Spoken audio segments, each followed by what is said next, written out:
and be given an opportunity for people to choose what they want, what's important to them, and again, also what's important for them in terms of supports and services that others, particularly clinicians, may indicate that they need.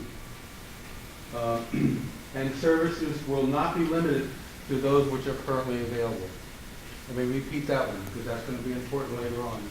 Services will not be limited to those that are currently available.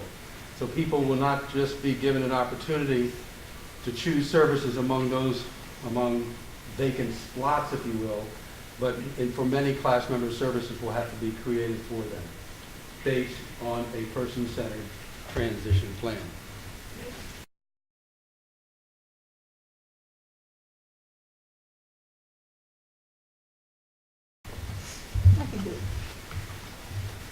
Okay, the first question in most of these kinds of lawsuits is who is a class member? And these are the definitions pulled right out of the consent decree. A class member, Ligas is only for adults, and adults with developmental disabilities, and adults are defined as somebody who is 18 or over and qualified for Medicaid services, or some of you may understand the term qualified for waiver services. If they are qualified for Medicaid services and they are 18 years old and they have a developmental disability and they live at home or they live in an intermediate care facility of 9 people or more, they are considered, and they want community services. If they are at home and waiting for community services, or if they are in an intermediate care facility and have expressed that they want community services, they are considered a Ligas class member. Today, I say this week, there are about, as I mentioned earlier, there are about 6,450 people in Illinois that live in intermediate care facilities. And there are about 600 who have expressed in writing, have filled out a form that says, I want community services. They are class members, no question about it. There are about 10,500 people who are waiting for adults. And you might hear the numbers, 17,000, 20,000 people on the waiting list, but I'm talking about adults who are waiting for either in-home services or out-of-home residential services. So this doesn't include people that are just waiting for day services, for people that are waiting for in-home residential supports, whether it's in-home SILA or in-home regular residential supports, or out-of-home services, community services, commonly known in Illinois as SILA services. If they're waiting, then and they're 18, they're eligible for services, they are a class member. And I'll get into what the class member rights are, but the first question people will always ask is my son or daughter, or brother or sister a class member? And this should answer. And in the state of Illinois, particularly for people who are in intermediate care facilities, the state of Illinois has some record that they've indicated that they want community services.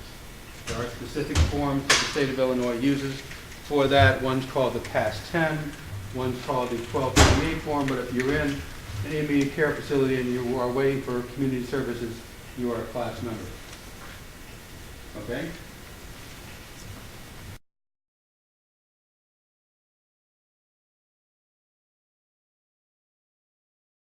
Resources.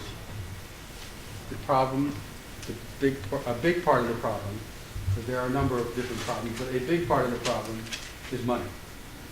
The state made a real commitment here, and that is to put up the money to serve a certain amount of people, and we'll get into the numbers in a few minutes, that the annual budget request has to be sufficient to implement Ligas. And fiscal year 13 and 14, which starts next July 1, will be a very important time period to measure whether there will be adequate resources to put up to serve the people as they have agreed to serve. They have agreed to serve 1,000 people off the waiting list, the community waiting list that I mentioned before, 1,000 class members by June 15, 2013. a year from next June 15th, they will have to serve 1,000 new people off the waiting list, plus everybody who is in crisis, and I'll share the definition of crisis in a minute, plus everybody that's in crisis, plus a third of the people who are in intermediate care facilities that are waiting for community services. So that's 1,000 people, plus about 200 people in intermediate care facilities, plus they serve about 300 people a year who present themselves in crisis.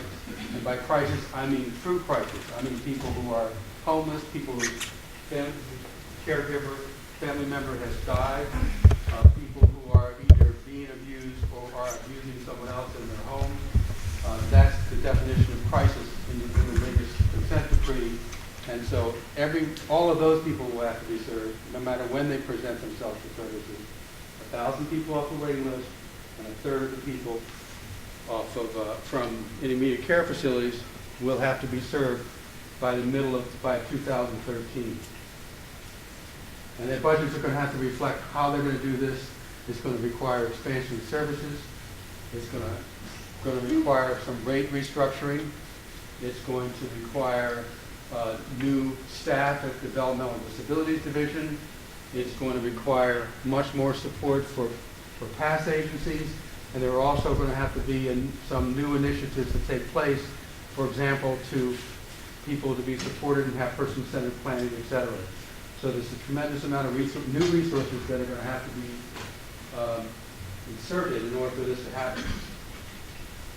And the bottom line is why I folded it is that there is no legislative appropriation contingency, which means if the governor requests the money and the state legislature doesn't approve it, the governor's going to have to find the money, which makes it for these folks, for Ligas class members, an entitlement program.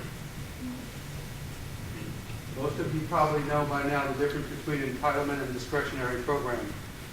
You're familiar with an entitlement program because special education is an entitlement program. If you need it, you have to get it. The school system has to come up with the resources to pay for special education services. But as you also know, when your son or daughter or brother or sister turns 21, that entitlement goes out the window and it becomes discretionary. It means the state has to provide the services until they run out of money, and then they can say no.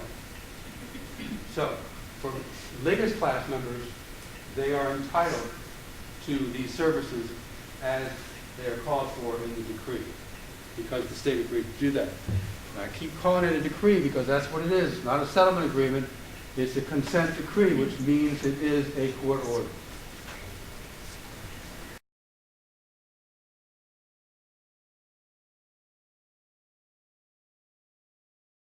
These are some of the requirements, and some of this is going to be a little bit of lawyer talk. Again, I'm not a lawyer. I'm just married to one. But the class member list is the first part that the state has to do, and that is to confirm who is on the class. And a number of you have already called me and said, is my son or daughter a class member? And he's on the punch list. And the answer is usually yes, but we'll get into the detail in a second. The state has to develop and maintain the list of class members. What the state, I hope, will have in the next month or so is a number that you can call to say, this is my son's name, this is Social Security number, is he a class member? And you should be able to get an answer right away.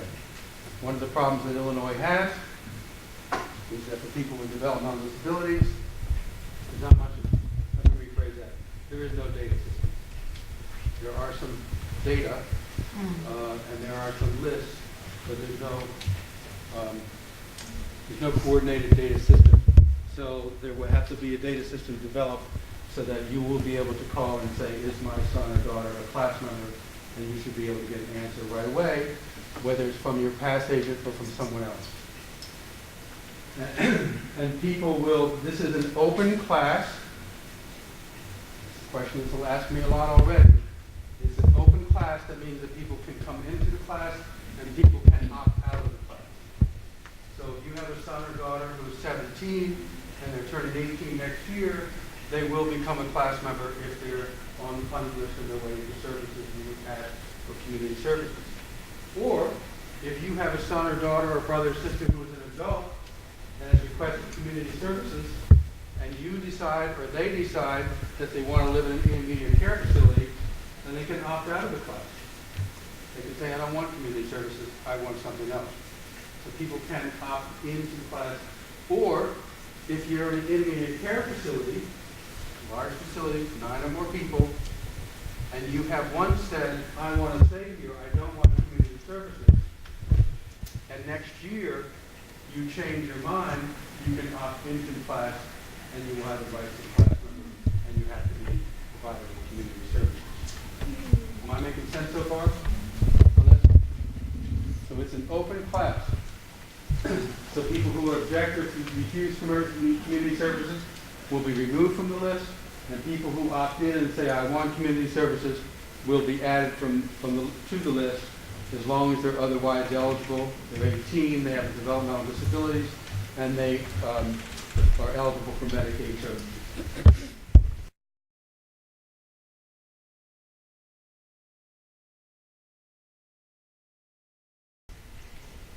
This, I think, is really the meat of the consent decree, and it's something where it's going to require a lot from you. And that is the transition service plans. All class members, when they get services, are going to also have to have a transition service plan. It will describe the services needed. It will be developed by a professional, and your service coordinators within your PASS agency are qualified as professional. It will be person-centered. And let me go to the next one just for 1 second. And this is how the decree, not how Tony Records defines person-centered planning, how the decree defines it. No, I think I skipped one.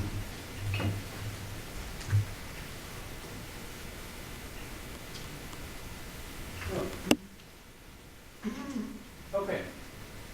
Well, then I'll read it to you, because this is so important. And if you go on the DDD website and you look up the consent decree, this is paragraph 13. Paragraph 13 is, I think, the most important piece in here that will change the system one way or the other. And paragraph 13 says,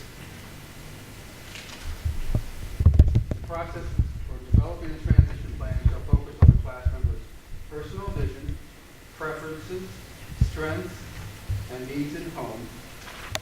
Community work environment shall be reflect the value of the supporting the class member with relationships, productive work, participation in community life, and personal decision making. That is how you define a person-centered plan. So again, it's a balance between what's important to the person and what's important for the person.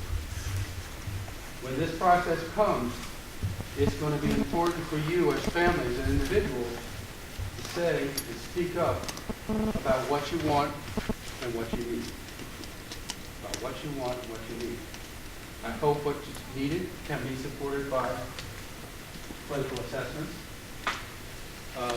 But what the decree says is that once this transition plan is developed and the person's been selected, then they will have to get what's on the plan.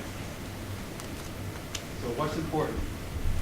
I spoke at the Speak Up and Speak Out conference last week, and I used something that a person I worked with in another state, and we did person-centered planning for this person.